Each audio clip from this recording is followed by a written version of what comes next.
নমস্কার বন্ধুরা, শেফালি রান্নাঘরে সকলকে স্বাগত জানাই। আজ আমি আপনাদের খুব টেস্টি ও সহজ পদ্ধতিতে আলু কুলচা বানিয়ে দেখাবো। তো চলুন দেখে নেওয়া যাক আমাদের কি কি লাগছে আলু কুলচার জন্য।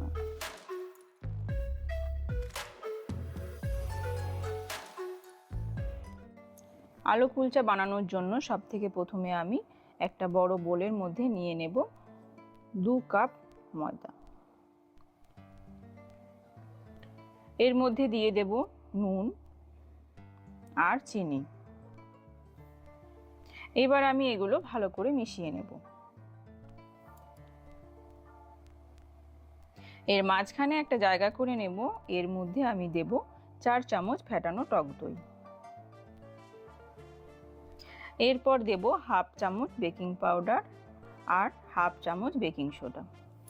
এগুলো চামচের সাহায্যে ভালো করে মিশিয়ে নেব। এবার এখানে দেব 1 চামচ সাদা তেল। সব কিছু আমি ভালো করে মিশিয়ে নেব।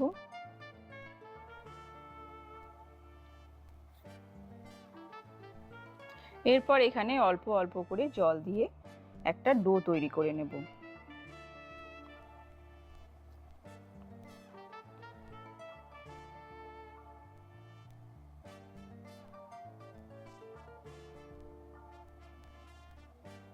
এই ডোটা 3 থেকে 4 মিনিট ধরে ভালো করে মেখে নিতে হবে। ডোটা আমার মাখা হয়ে গেছে। এবার এটা ঢেকে 3 থেকে 4 ঘন্টা নর্মাল টেম্পারেচারে রেখে দেব। এবার আলুর স্টাফিং বানানোর জন্য নিয়ে নিয়েছি 4টে মিডিয়াম সাইজের সেদ্ধ করা আলু। এবার আমি আলুগুলো গ্রেট করে নেব। আপনারা চাইলে হাতের সাহায্যেও মেখে নিতে পারেন। সব আলুগুলো আমার গ্রেট করা হয়ে গেছে। এবার আমি এখানে দেব বিট নুন হাফ চামচ, নুন পরিমাণ মতো, 2 চামচ চপ করে কাটা পেঁয়াজ, 1 চামচ ধনেপাতা কুচি, 1 চামচ আদা কুচি, ঝালের জন্য 1 চামচ কাঁচা লঙ্কা কুচি, আর দেব হাফ চামচ ভাজা জিরে গুঁড়ো। এবারে এগুলোকে ভালো করে মিশিয়ে নেব যতক্ষণ না সব কিছু একসাথে মিশে যাচ্ছে।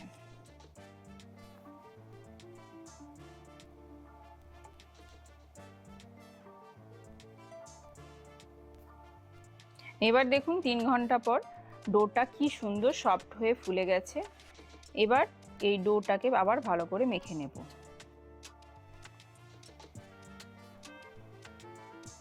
এই ডোটা থেকে মিডিয়াম সাইজের লেচি কেটে নিচ্ছি।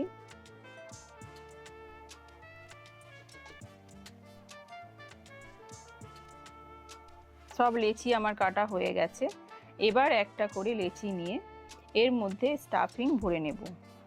এবার লেচিটাকে এভাবে পাতলা করে নেব আর একটা চামচ দিয়ে স্টাফিং দিয়ে ফোল্ড করে নেব।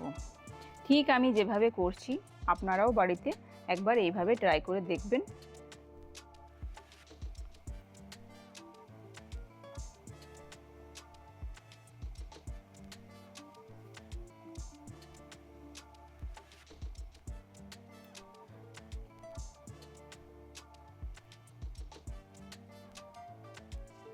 সব লেচিগুলোর মধ্যে আমার আলুর স্টাফিং ভরা হয়ে গেছে।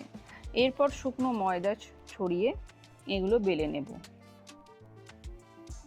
বেলার আগে হাত দিয়ে এভাবে প্রেস করে বেলনা দিয়ে এভাবে লম্বাভাবে বেলে নেব। এটা কিন্তু একটু মোটা রাখতে হবে, না হলে কুলচার যে সফট ব্যাপারটা সেটা হবে না। এবার ওপরে একটু সাদা তিল ও কালো তিল ছড়িয়ে দেব।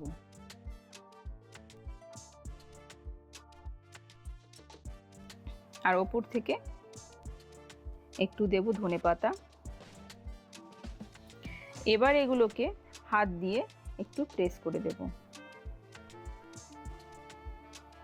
দেখুন আমার কুলচা একদম তৈরি।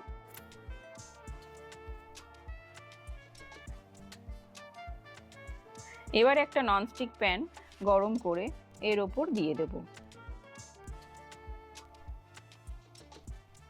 প্রথমে একদিকটা 30 থেকে 40 সেকেন্ড হতে দিতে হবে আর ওপরে একটু সাদা তেল ব্রাশ করে নেব। এবার এটাকে উল্টে ঠিক একইভাবে অপর দিকেও তেল ব্রাশ করে নিতে হবে।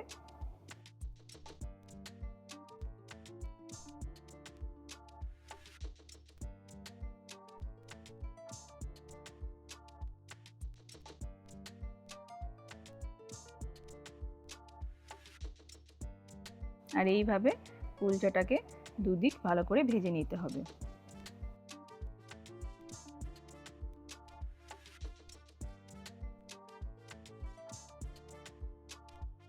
একইভাবে আমি বাকি কুলচাগুলো বানিয়ে নেব।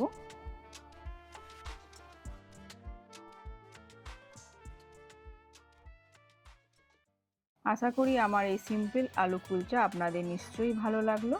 আর ভালো লাগলে প্রতিবারের মতো আমাকে কমেন্টে জানাতে ভুলবেন না। দেখা হচ্ছে আপনাদের সাথে নেক্সট ভিডিওতে নতুন একটা রেসিপি নিয়ে।